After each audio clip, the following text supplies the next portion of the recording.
Assalamualaikum warahmatullahi wabarakatuh. Shalom, Om Swastiastu, Namo Buddhaya, Salam Kebajikan, Rahayu. Saya Bella Mayasari, NIM 13122000048. Saya sebagai moderator dalam kelompok 6. Selamat datang dalam diskusi akademik mengenai keputusan Mahkamah Konstitusi nomor 114 garing PUU 23 garing 2025. Pada kesempatan kali ini kita akan membahas secara mendalam dasar hukum, kedudukan para pemohon, pokok permohonan, hingga prinsip konstitusi yang dianggap dilanggar. Mari kita ikuti bersama jalannya diskusi ini.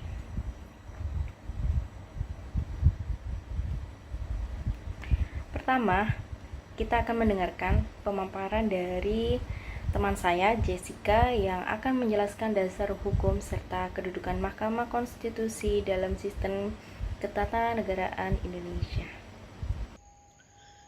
Mahkamah Konstitusi memiliki dasar hukum yang kuat di beberapa tingkat aturan. Yang pertama adalah Undang-Undang Negara Republik Indonesia tahun 1945.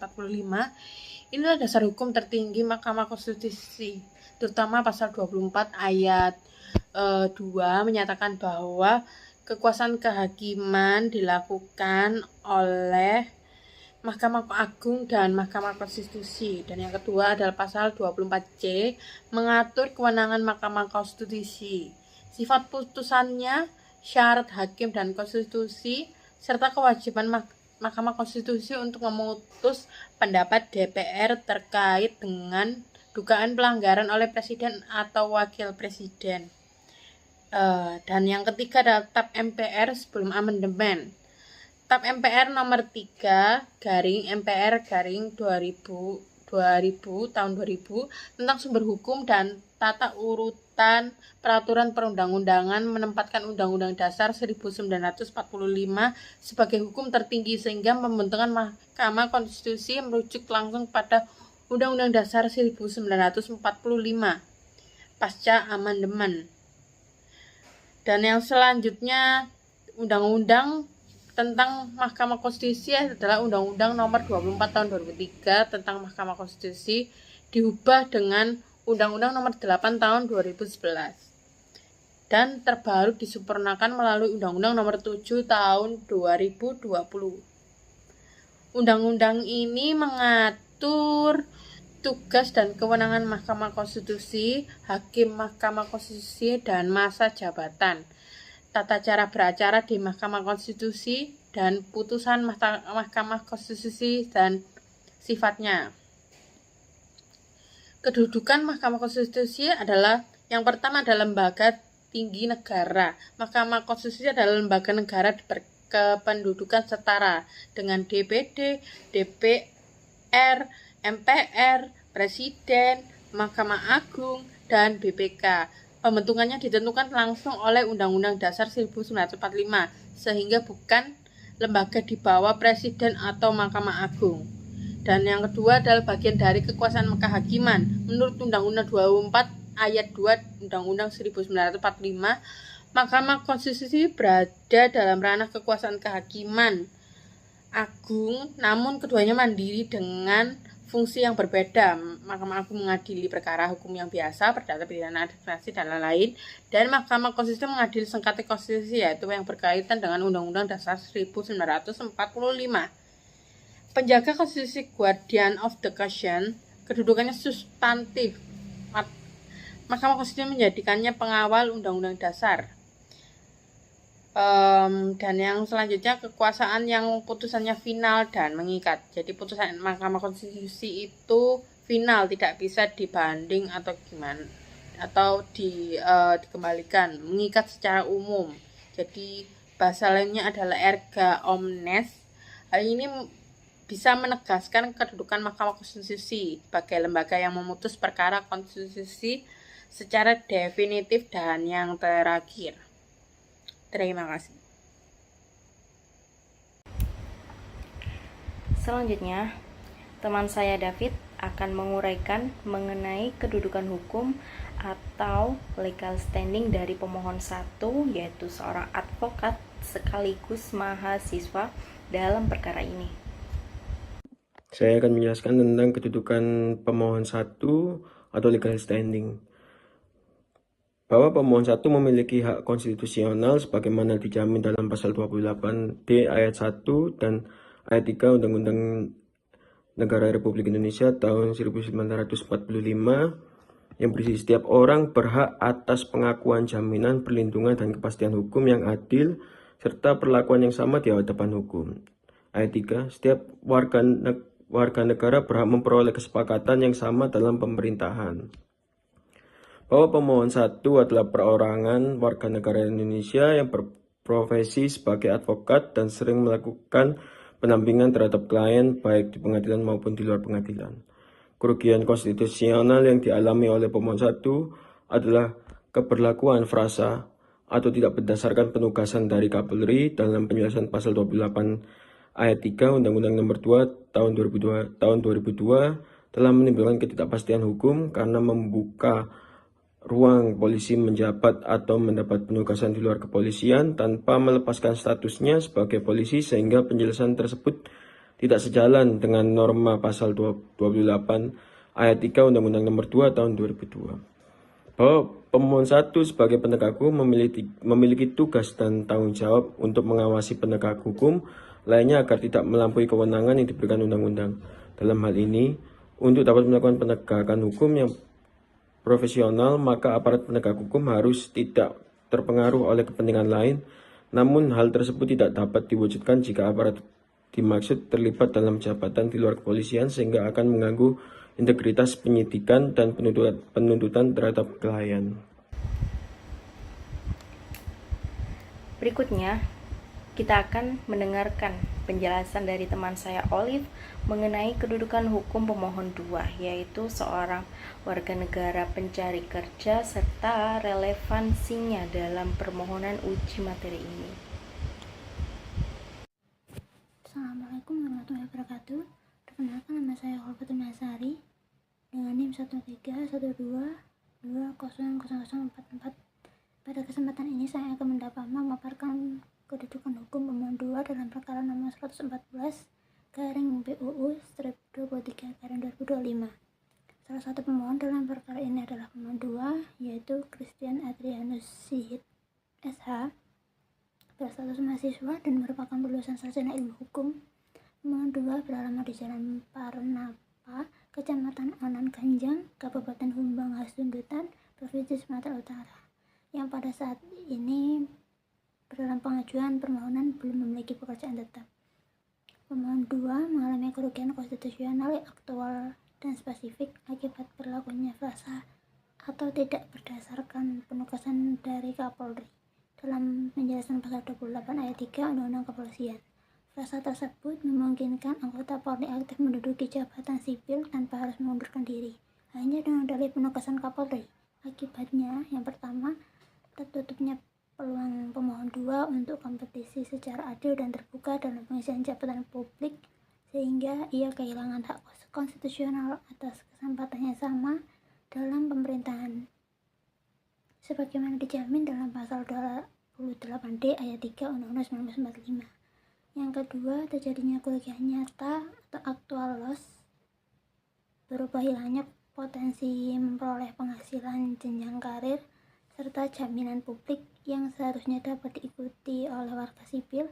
Dan yang terakhir, adanya perlakuan diskriminatif karena norma APO memberikan keistimewaan khusus kepada anggota Polri aktif yang bertentangan dengan prinsip persamaan di hadapan hukum yang tercantum dalam pasal 27 ayat 1 junto pasal 28D ayat 1 Undang-Undang 1945. Demikian paparan singkat saya. Terima kasih. Wassalamualaikum warahmatullahi wabarakatuh. Kemudian, teman saya Fahri akan memaparkan pokok permohonan. Lalu ada norma yang diuji serta argumen terkait adanya konflik norma yang menjadi dasar pengajuan perkara. Mahkamah Konstitusi dihadapkan pada dua pilihan. Jika permohonan ditolak, berarti Mahkamah Konstitusi menilai masalahnya terletak pada implementasi, bukan pada norma. Tetapi jika dikabulkan, maka Mahkamah Konstitusi menegaskan bahwa penjelasan pasal itu memang bertentangan dengan prinsip negara hukum dan berpotensi mengembalikan praktik dui fungsi yang tidak sesuai dengan UUD 1945. Dan melalui putusannya, mayoritas hakim Mahkamah Konstitusi akhirnya menyatakan bahwa frasa tersebut tidak memiliki kekuatan hukum mengikat.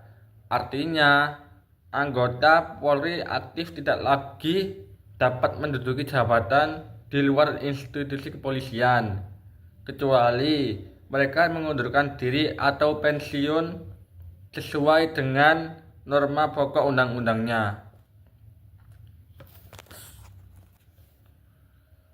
Alasan berbeda, conferring opinion.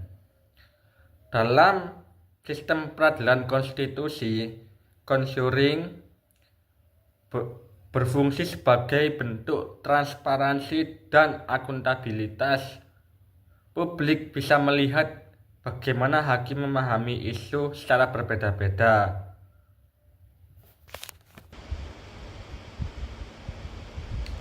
Terakhir akan dijelaskan oleh teman saya Angel, yaitu menjelaskan prinsip konstitusi yang dianggap dilanggar serta dampak dari isu dui fungsi Polri dalam konteks putusan ini.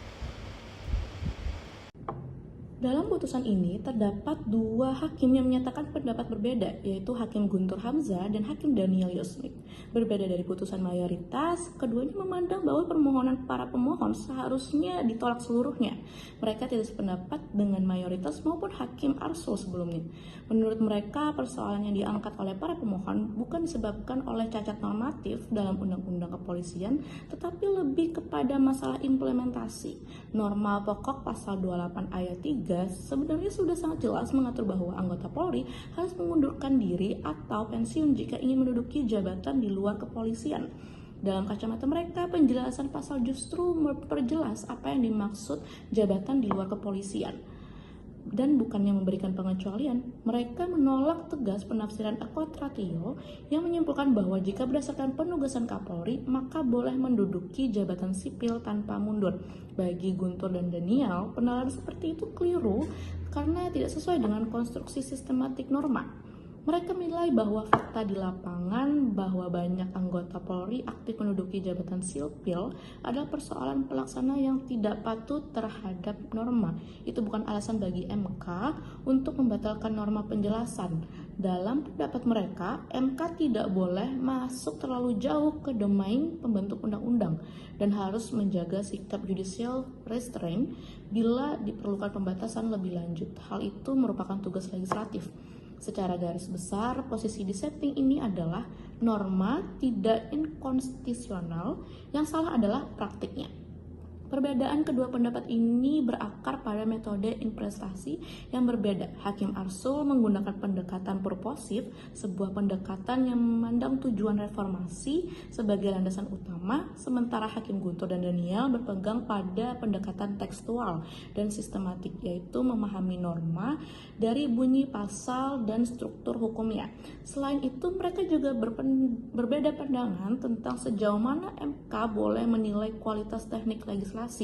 Arsul berpendapat MK harus aktif mengoreksi norma yang berpotensi menimbulkan kesalahan interpretasi, sementara dissenters menilai MK seharusnya bertindak seolah-olah sebagai pembentuk undang-undang.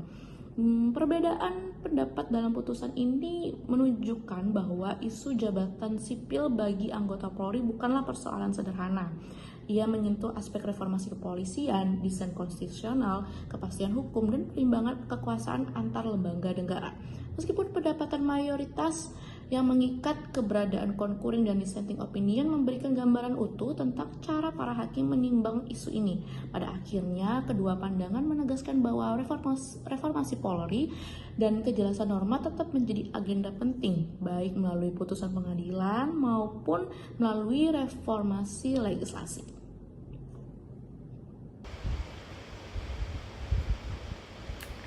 Demikian rangkaian diskusi kita dari kelompok 6 mengenai putusan MK nomor 114 garing PUU 23/2025. Dari dasar hukum hingga dampak konstitusional, semuanya sudah dipaparkan oleh teman-teman saya.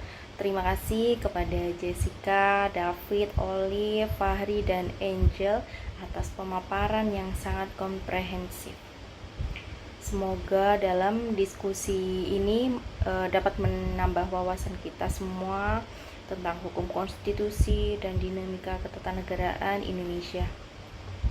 Mari kita terus kritis, terus peduli, dan terus berkontribusi untuk Indonesia yang lebih adil dan berintegritas. Sampai jumpa di forum berikutnya. Terima kasih, sekian dari kelompok kami, kelompok 6.